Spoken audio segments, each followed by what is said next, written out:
आज की इस वीडियो में हम बात करने वाले हैं क्या डिजिटल लोन लेना चाहिए या फिर नहीं लेना चाहिए, और ये डिजिटल लोन क्या है और कैसे मिलेंगे इसके बारे में हम बात करने वाले हैं। दोस्तों, आजकल लोग हैं बहुत सारे डिजिटल लोन लेते हैं, मगर ये लोन कैसे मिलता है और लोन ये क्या है इसके बारे में हम बात करने वाले हैं। तो इस वीडियो को अपने दोस्तों को शेयर करना मत भूलिएगा। तो सबसे पहले हम बात करेंगे डिजिटल लोन क्या है। तो ये लोन है, हमें अपने कंप्यूटर, अपने मोबाइल से या फिर हमारे लैपटॉप से हम लोन ले सकते हैं। इसके लिए हमें बैंक जाने की ज़रूरत नहीं पड़ती। और ये लोन है, इसे हम पेपरलेस लोन भी कह सकते हैं, क्योंकि ये लोन लेने के लिए हमें किसी भी पेपर की ज़रूरत नहीं पड़ती, किसी के डॉक्यूमेंट हमें कहाँ पर भी जमा कराने की ज़रूरत नहीं पड़ती। इसलिए इस लोन को हम पेपरलेस लोन भी कह सकते हैं।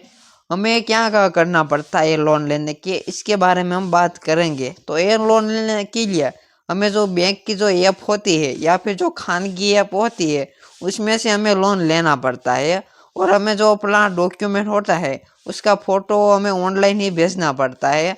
इसलिए हमें कहाँ पर भी धक्के खाने की ज़रूरत नहीं है। अब बात करेंगे ये लोन लेने से क्या फ़ायदा होता है। तो ये लोन लेने से फ़ायदा ये होता है कि लोन है वो झड़पी मिल जाता है।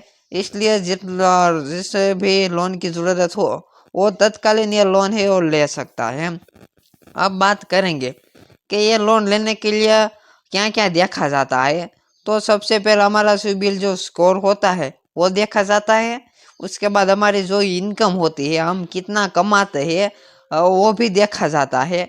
और फिर हमारे 3 महीने में कितना पैसों का ट्रांजैक्शन किया, मतलब कितने ले कितने दिए, वो हमारा बैंक का जो ट्रांजैक्शन होता है उसे भी देखा जाता है। और ये 2-3 बातों को है वो देखते हैं, उसके बाद हमें है लोन मिलता है। और ये लोन है वो किसी झड़पी मिलता है, इसके बारे में हम बात करेंगे। तो जो लोग बिजनेस करते हैं या फिर किसी कंपनी में काम करते हैं या फिर जो नौकरी करते हैं, ऐसे जो लोग हैं जिसकी इनकम बहुत ज़्यादा होती है उससे लोन है वो तुरंत मिल जाता है। कम से कम 1 घंटे में लोन है वो मिल जाता है। अब बात करेंगे इसमें लोन कितनी मिलेंगी। तो 1 लाख से लेकर हमें 10 लाख तक इसमें है लोन है वो देता है सामने ऐप से। अब बात करेंगे लोन लेने के लिए कौन कौन से डॉक्यूमेंट के फोटो में चाहिए। तो पे आधार कार्ड, पैन कार्ड और हमारा जिस भी बैंक में खाता होता उसका पासबुक होता है उसके हमें नकल है वो भेजनी पड़ती है। इसके बाद हमारा जो लोन है वो मंजूर हो जाता है, और इस तरह हम कम समय में भी ये लोन है वो लेते हैं। आजकल बहुत सारे लोग हैं ये डिजिटल लोन है वो लेते हैं, और कुछ बहुत सारे लोगों को मानना है कि यह लोन नहीं लेना चाहिए।